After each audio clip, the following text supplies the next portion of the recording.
नमस्कार, जनमत हरियाणा में आपका स्वागत है। मैं हूं कमल कांत।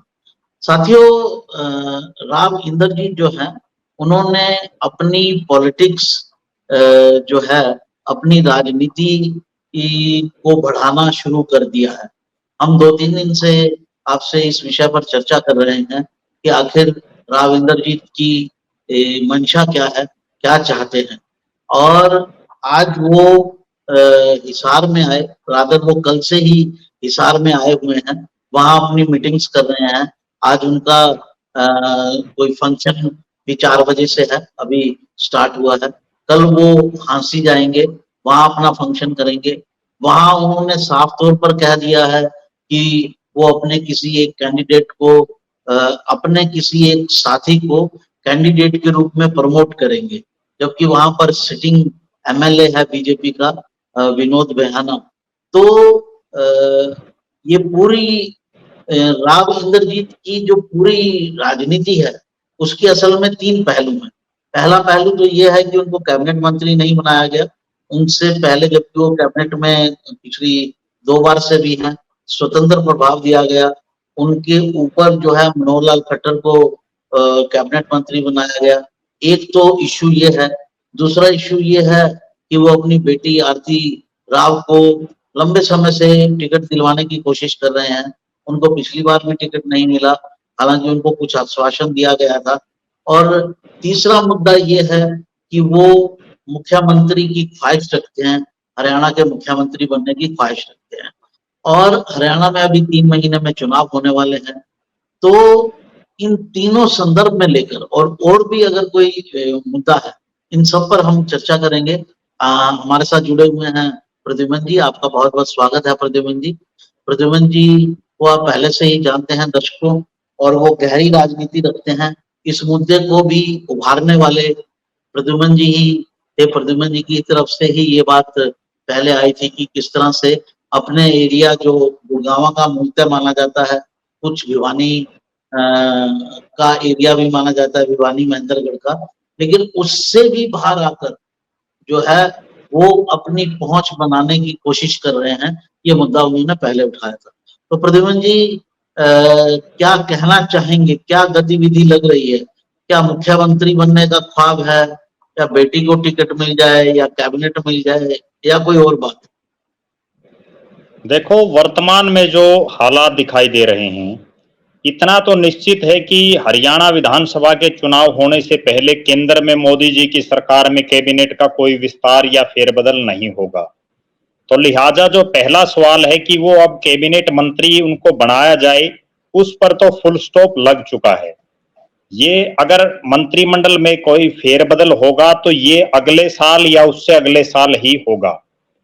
अब सिर्फ 2 ही सवाल बचते हैं। पहला सवाल ये है कि राव इंद्रजीत अपनी बेटी आरती राव को हर हालात में इस बार टिकट दिलवाना चाहेंगे। उसका सबसे बड़ा कारण ये है कि राव साहब की उम्र अब बढ़ती जा रही है और अब उम्र के उस मुहाने पर आ चुके हैं वो, जब राजनीतिक रूप से रिटायरमेंट एक नेता ले लेता है। उनके जो साथी सांसद हैं और उनके परम मित्र हैं चौधरी धर्मवीर सिंह, उन्होंने तो ऐलान भी कर दिया है कि वो अगला चुनाव नहीं लड़ेंगे, वो जो चुनावी राजनीति है उससे रिटायरमेंट ले लेंगे। तो कहीं ना कहीं राव साहब पर भी अब ये दबाव होगा कि वो भी, उनको भी बहुत जल्द से जल्द ये ऐलान कर देना पड़ेगा। तो उनको अपनी बेटी आरती राव को एडजस्ट करना हर हालात में वो चाहेंगे कि जब वो चुनावी सक्रिय राजनीति में हैं तब कर लें। क्योंकि हमने अक्सर देखा है कि बहुत से काबिल पिताओं की जो औलाद हैं या उनके जो वारिस हैं, वो कई बार काबिल हों ऐसा संभव नहीं है। बहुत से ऐसे उदाहरण हैं जब काबिल पिता का बेटा या बेटी नाकाबिल साबित हो जाता है राजनीतिक तौर पर। दूसरा बड़ा जो उनके सामने प्रश्न है वो ये है कि अब राव इंद्रजीत बहुत बार सांसद बन लिए, बहुत बार केंद्र में मंत्री बन लिए। सिर्फ उनकी एक ही ख्वाहिश है कि जिस तरह से उनके पिताजी राव वीरेंद्र सिंह हरियाणा प्रदेश के मुख्यमंत्री रहे, उसी तरह से वो प्रदेश में सत्ता के जो सबसे बड़ी कुर्सी है प्रदेश के मुख्यमंत्री का पद वो चाहते हैं। लेकिन उसमें भी एक बड़ी अड़चन तब उनके सामने आ गई जब भारतीय जनता पार्टी के नरेंद्र मोदी जी के बाद जो सबसे पावरफुल नेता हैं अमित शाह ने राव इंद्रजीत सिंह की मौजूदगी में, जो मैं बहुत बड़ी बात बता रहा हूं कि राव इंद्रजीत सिंह की मौजूदगी में पंचकुला में जो उनका विस्तारित कार्यकारिणी का कार्यक्रम था उसमें ये ऐलान किया कि हम अगला जो विधानसभा का चुनाव जो अभी होने जा रहा है वो नायब सिंह सैनी जो वर्तमान में मुख्यमंत्री हैं उन्हीं के नेतृत्व में चुनाव लड़ेंगे और सरकार आने पर नायब सिंह सैनी ही प्रदेश के मुख्यमंत्री होंगे। तो लिहाजा पार्टी आला कमान की तरफ से यह स्पष्ट संकेत राव साहब को भी मिल गया होगा कि आपको मुख्यमंत्री नहीं बनाया जाएगा। अब इन दो जो प्रश्न आपने किए उसके अलावा मुझे एक तीसरी चीज और लग रही है, वो ये है कि इस बार राव साहब का ये प्रयास रहेगा कि भिवानी, महेंद्रगढ़ और गुड़गांव पार्लियामेंट के अलावा हरियाणा प्रदेश के जो अन्य इलाके हैं उनमें से कहीं ना कहीं अपने किसी साथी को वो विधानसभा की टिकट दिलवाएं, क्योंकि उससे पहले वो भिवानी, महेंद्रगढ़ और गुड़गांव पार्लियामेंट और कोसड़ी इस क्षेत्र तक ही सीमित रहे हैं। तो अब ये कहा जा सकता है कि राव साहब एक तीर से कई निशाने लगा रहे हैं। लेकिन सबसे बड़ी बात जो मैं उनके कार्यक्रमों को देख रहा हूं, कल शाम से वो हिसार में आए हुए हैं और कल शाम से और आज भी वो कोई बहुत विशेष कार्यक्रम जो उनके हो रहे हैं उनमें कहीं कोई भीड़ नहीं उमड़ रही है और उनके जितने कार्यक्रम हो रहे हैं उसमें ज्यादातर कार्यक्रमों में केवल जो अहिर जो जाति के लोग हैं, अहिर जो समुदाय के लोग हैं, यादव जिसको हम कह सकते हैं, वो ही ज्यादा दिखाई देते हैं। और जो यादव जो उनके साथ घूम रहे हैं उनमें भी कोई पार्टी विशेष के लोग नहीं घूम रहे, बल्कि कोई कांग्रेसी भी है, कोई इनेलो से भी जुड़ा हुआ है, कोई चौधरी देवीलाल के साथ भी जुड़ा हुआ था, तो वो तमाम लोग उनके साथ आ रहे हैं। एक बहुत बड़ी बात मैं और बताऊं, उनके जितने कार्यक्रम अभी तक हुए हैं उन तमाम कार्यक्रमों में भारतीय जनता पार्टी के बड़ा कोई नेता दिखाई नहीं दे रहा। भारतीय जनता पार्टी के जो पदाधिकारी हैं वो भी उन कार्यक्रमों में कहीं दिखाई नहीं दे रहे। तो लिहाजा ऐसा लग रहा है कि राव साहब कोई अपनी अलग से कोई जैसे ढपली होती है वो बजाने का प्रयास कर रहे हैं। जी, मैं एक चीज आपसे जानना चाहूंगा कि अहिरवाल के नेता तो वो हैं, लेकिन अहिरवाल के और नेता भी हैं, और लोगों का दावा है जो उनके विरोध के बावजूद जीतते रहे हैं। जी, जैसे डॉक्टर अजय यादव, नरबीर सिंह, उनका परिवार भी पॉलिटिकल परिवार रहा है, और नरबीर सिंह, राव नरेंद्र सिंह, बहुत सारे ऐसे, डॉक्टर अभय सिंह यादव, जी, संतोष यादव, बीजेपी के अंदर अंदर की बात कर लें, बाहर के लोगों को छोड़ दें क्योंकि उनकी अपनी अलग पार्टी है। बीजेपी के अंदर ही बात कर लें तो कम से कम 3-4 नेताओं के नाम तो लिए जा सकते हैं। तो क्या आप ये कहेंगे, इस पर आपका क्या कहना है कि राव इंद्रजीत जो है वो अहिरवाल के एक छत्र अविवादित नेता हैं? क्या ये बात सत्य है या ये बात सत्य नहीं? देखो, मेरा ऐसा मानना है कि ये बात सत्य तो है नहीं, क्योंकि वो अगर एक छत्र नेता हो तो 1999 का जब वो लोकसभा चुनाव हारे तब वो चुनाव नहीं हारते। इसके अलावा भी उनका जो परिवार है वो कई चुनाव कई बार हार चुका है, और उनके जो धुर विरोधी लोग हैं, चाहे वो जगदीश यादव हो जिन्होंने हमेशा रामपुरा हाउस के खिलाफ राजनीति की है, चाहे वो राव नरबीर सिंह हो, डॉक्टर अभय सिंह यादव हो, ये तमाम चेहरे भी चुनाव जीते हैं। इतना मैं जरूर मानता हूं कि राव इंद्रजीत अहिरवाल के सबसे बड़े नेता हैं, लेकिन एक छत्र नेता नहीं है। वो अहिरवाल की राजनीति को प्रभावित करते हैं और अहिरवाल की राजनीति में हार और जीत का फैसला करने का मादा उनमें आज भी है। लेकिन अगर उनको ये कहा जाए कि सब कुछ राव इंद्रजीत हैं तो मैं उससे कतई सहमत नहीं हूं, क्योंकि पिछला अगर चुनाव देखें 2019 का विधानसभा चुनाव, रेवाड़ी सीट जिसको के ऊपर राव इंद्रजीत की प्रतिष्ठा बड़ी दांव पर थी और उन्होंने अपने खासम खास को वहां से चुनावी मैदान में उतारा। पहले वो अपनी बेटी आरती राव को टिकट दिलाना चाहते थे और उन्होंने वहां के जो सिटिंग विधायक थे रणधीर सिंह कापड़ीवास, उनकी टिकट कटवा करके अपने खासम खास आदमी को टिकट दिलाई और उनको हार नसीब हुई। अगर अहिरवाल के वो एक छत्र नेता होते तो उन्हीं का जो क्षेत्र है उसमें कम से कम राव इंद्रजीत जिन लोगों को टिकट दिलवा रहे हैं वो तो कम से कम जीतते, लेकिन उनमें से भी कई हार गए।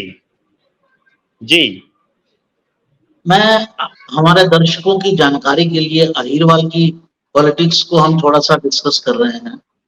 अपने बूते पर अगर वो बीजेपी में ये दबाव बनाते हैं तो क्या बीजेपी की मजबूरी है कि उनके दबाव को माने, या बीजेपी उनको इग्नोर भी कर सकती है?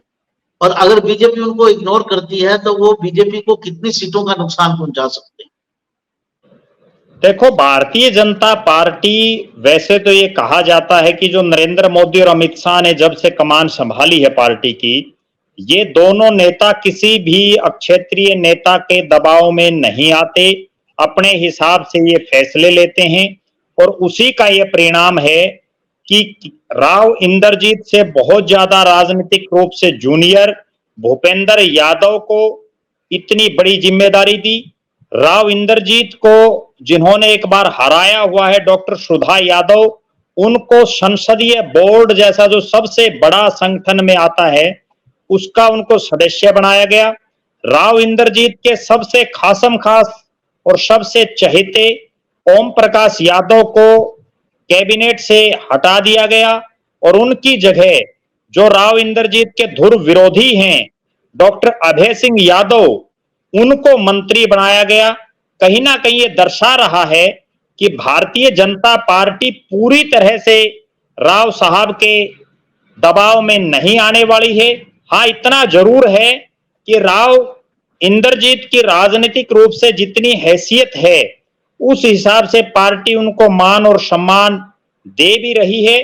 पीछे भी उनके कहने से दो बड़े नेताओं, चाहे वो राव नरबीर सिंह हो और चाहे वो संतोष यादव हो, रणधीर सिंह कापड़ीवास हो, इन तमाम नेताओं की टिकटें बीजेपी ने काटने का काम किया था। तो कहीं ना कहीं जितना राव इंद्रजीत, जैसा आपने कहा कि अगर वो छोड़ दें पार्टी या पार्टी के खिलाफ कोई फैसला ले लें तो कितनी सीटों पर प्रभाव पड़ता है, मेरा ऐसा मानना है कि राव इंद्रजीत जो अहिरवाल की सीटें हैं, जिनमें हम महेंद्रगढ़ से शुरू हो जाएं, महेंद्रगढ़ की 4 सीटें, महेंद्रगढ़, अटेली, नारनौल, नांगल चौधरी, उसके बाद रेवाड़ी की 3 सीटें, बावल, रेवाड़ी और कोसड़ी, और जो गुड़गांव की जो सीटें हैं जिसमें बादशाहपुर, पटौदी, गुड़गांव, ये जो तमाम इलाका है, यहां कहीं ना कहीं राव इंद्रजीत का अपना एक विशेष प्रभाव है और इन सीटों में वो हार और जीत को तय करने का मादा जरूर रखते हैं। इनके अलावा कुछ अन्य क्षेत्र हैं जिसमें सोहना को हम जोड़ सकते हैं। इसके अलावा जो बाडड़ा का कुछ क्षेत्र है वहां भी राव इंद्रजीत का अपना प्रभाव है, लेकिन वो सीमित स्तर पर है। ये कुल मिलाकर के वो सीटें हैं जिनमें उनका अच्छा प्रभाव है। और इसके अलावा हरियाणा प्रदेश के जो अलग अलग इलाकों में यादव बाहुल्य जो गांव हैं या शहरी क्षेत्र है, उनमें आज भी लोग अन्य जो यादव नेता हैं उनके मुकाबले राव इंद्रजीत को ज्यादा तवज्जो आज भी देते हैं। जी, ये आपने जो सीटें गिनाई इनकी संख्या लगभग 10 सीटों की बनती है। तो अगर राव इंद्रजीत संतुष्ट नहीं होते हैं तो क्या उनमें ये वादा है कि 10 सीटों पर हरा सकें बीजेपी को? देखो, निश्चित रूप से अगर वो किसी दूसरी पार्टी के साथ जुड़ते हैं तो वो बिल्कुल हरा सकते हैं, कोई दो राय नहीं है। 10 नहीं तो कम से कम 6-7 सीटों पर तो वो पूरा प्रभाव डालेंगे और इक्का दुक्का सीटें कई बार जीत भी जाते हैं। जैसे इस बार राव दान सिंह महेंद्रगढ़ से जीत गए, कांग्रेस के प्रत्याशी। अभय सिंह यादव की राव इंद्रजीत ने मदद नहीं की इस चुनाव में, उसके बावजूद बीजेपी के प्रत्याशी के तौर पर अभय सिंह यादव जीत गए। चिरंजीव राव जो उनके धुर विरोधी हैं, लेकिन वो भी सीट जीतने में कामयाब हो गए। हो सकता है कई बार हार जीत का मार्जिन कम करने में वो बड़ा सक्षम है राव इंद्रजीत। और दूसरी बड़ी बात, अगर वो अपने इंसाफ मंच के बैनर तले चलते हैं तो मुझे ऐसा लगता है कि राव इंद्रजीत बहुत कुछ नहीं कर पाएंगे, क्योंकि हरियाणा प्रदेश में वर्तमान जो हालात हैं इसमें आप अपने दम पर राजनीतिक पार्टी को स्टेब्लिश करना बड़ी टेढ़ी खीर दिखाई दे रहा है। राव इंद्रजीत के पिताजी राव बीरेंद्र सिंह ने पार्टी बनाई, बेशक वो एक बार मुख्यमंत्री बने, लेकिन उसके बाद आखिरकार उनको अपनी पार्टी का कांग्रेस में विलय करना पड़ा। उसी तरह से चौधरी भजनलाल जी ने पार्टी बनाई, उनको कांग्रेस में जाना पड़ा। चौधरी बंसीलाल जी ने पार्टी बनाई, उनको कांग्रेस में जाना पड़ा। चौधरी देवीलाल और चौधरी ओम प्रकाश चौटाला ने पार्टी बनाई। जिस दिन चौधरी देवीलाल का देहांत हो गया था उसके बाद इंडियन नेशनल लोकदल भी सत्ता में नहीं रही। वो 2000 का चुनाव देवीलाल जी के जीते जी जीते, इसके बाद वो भी सत्ता से दूर रहे। तो कहीं ना कहीं मेरा कहने का तात्पर्य ये है कि अगर राव इंद्रजीत किसी पार्टी के साथ जाते हैं तो वो बहुत बड़ा असर डाल सकते हैं, लेकिन आज के हालात में वो उस हालात में भी दिखाई नहीं दे रहे कि वो किस पार्टी के साथ जाएं। एक बहुत बड़ी चीज मैं जो दर्शकों को बताऊं जिससे सब स्पष्ट होगा, राव इंद्रजीत ने कांग्रेस क्यों छोड़ी? सिर्फ इसलिए छोड़ी कि वो चौधरी भूपेंद्र सिंह हुड्डा का विरोध कर रहे थे। मुख्यमंत्री चौधरी भूपेंद्र सिंह हुड्डा थे और वो अक्सर जो है उनकी खिलाफत पर उतर आए थे। आज भी कांग्रेस में भूपेंद्र सिंह हुड्डा ही सर्वे सर्वा हैं, लिहाजा कांग्रेस के साथ वो जा नहीं सकते। और हरियाणा प्रदेश की जो अन्य पार्टियां हैं, चाहे वो इनेलो हो, जेजेपी हो, आम आदमी पार्टी हो, उन तमाम पार्टियों के साथ राव साहब कहीं दिखाई देंगे ऐसा मुझे नहीं लगता। चौधरी देवीलाल की जयंती के कार्यक्रम में जरूर राव साहब का एक विशेष सहयोग उनके साथ रहा था, लेकिन तब इनेलो की हवा कुछ और थी। आज इंडियन नेशनल लोकदल की स्थिति कुछ और है। जी जी। तो प्रद्युम्न जी, कुल जमा जो आपने विश्लेषण किया उससे अगर उसका निष्कर्ष निकाला जाए तो निचोड़ ये बनता है कि एक और मैं तो वो अपनी बेटी के लिए टिकट चाहते हैं, एक तो ये एक उनकी बात इच्छा रह जाती है। सीएम बनने का जी तो कोई चांस नहीं है कि वो, because it is too late, बहुत देर हो चुकी है कि वो सीएम के लिए कोई प्रयास भी कर सकें, क्योंकि उसके लिए पूरे प्रदेश में आपका जो है प्रभाव होना चाहिए, वो उम्र नहीं बची उनकी। और तीसरी जो चीज उनको मिल सकती है वो ये है कि 4 या 5 सीटों पर वो कुछ सीटों पर अपने विरोधियों को टिकट ना लेने दें और कुछ सीटों पर अपने जो समर्थक हैं उनको टिकट दिलवा लें। तो कुल जमा जो उनकी प्रेशर टैक्टिक है वो इन दो चीजों पर खड़ी है, बेटी को टिकट मिल जाए और उनके समर्थकों को टिकट मिल जाए, एक दो को, और 2-3 को जो है और जो उनके विरोधी हैं उनको टिकट ना मिले। क्या मैं सही कह रहा हूँ? मैं बिल्कुल आपकी बात से सहमत हूं। और आखिरकार सिर्फ ये जो पूरी भागदौड़ जो राव साहब कर रहे हैं उसका परिणाम भी यही रहेगा जैसा पिछली बार रहा, कि वो अपने कुछ एक समर्थकों को टिकट दिलवाने में कामयाब रहेंगे और कुछ एक जो उनके धुर विरोधी हैं उनकी टिकट वो कटवाने में कामयाब रहेंगे। एक बड़ी बात मैं और बताऊं, मेरा ऐसा मानना है, जितना मैं राव इंद्रजीत को समझ पा रहा हूं, राव इंद्रजीत में फील्ड में उतर करके लड़ने का बहुत ज्यादा मादा नहीं दिखाई देता। वो इसी तरह की जो घुर्कियां कांग्रेस के समय भी देते रहे हैं, और कांग्रेस के समय भी ये चर्चा थी कि राव साहब अपनी अलग पार्टी बना सकते हैं।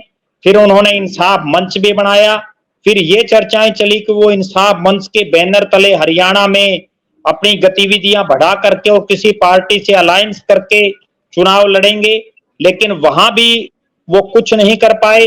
मुझे ऐसा लग रहा है कि प्रदेश का मुख्यमंत्री बनने के लिए जिस तरह से एक नेता को गांव गलियां मोहल्लों में दौड़ धूप करनी पड़ती है, लोगों के बीच में रहना पड़ता है, वो मुझे नहीं लग रहा कि राव इंद्रजीत करेंगे, ना ही वो उनकी आज तक की कभी कोई कार्यशैली रही है।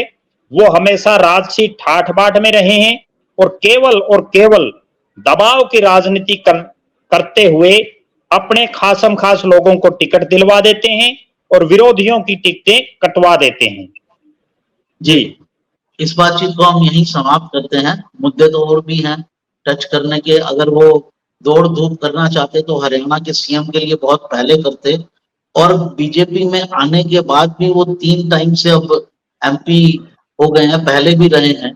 तो यादव बेल्ट जो है वो बहुत बड़ी बेल्ट है, तो वो उस यादव बेल्ट में अपना प्रभाव छोड़ सकते थे हरियाणा से हटकर भी, जो कोई प्रयास उन्होंने आज तक नहीं किया। तो उम्र के इस मुहाने पर वो ये प्रयास करेंगे, इसकी संभावना बहुत कम लगती है। आपका बहुत बहुत धन्यवाद प्रद्युमन जी, आपने पूरे अहीरवाल के, हरियाणा के अहीरवाल इलाके के समीकरण को बड़े अच्छे से समझाया। हमारे दर्शकों के लिए बहुत सेटिस्फाइंग होगा ये समझना कि जो राव इंद्रजीत हैं। धन्यवाद, आपने समय दिया। नमस्कार जी, धन्यवाद। हरियाणा की हर राजनीतिक खबर के विश्लेषण के लिए हमारे चैनल जनमत हरियाणा को लाइक, शेयर और सब्सक्राइब करना ना भूलें। साथ ही बेल आइकन को भी प्रेस कर लें ताकि हर वीडियो की अपडेट आप तक पहुंचती रहे।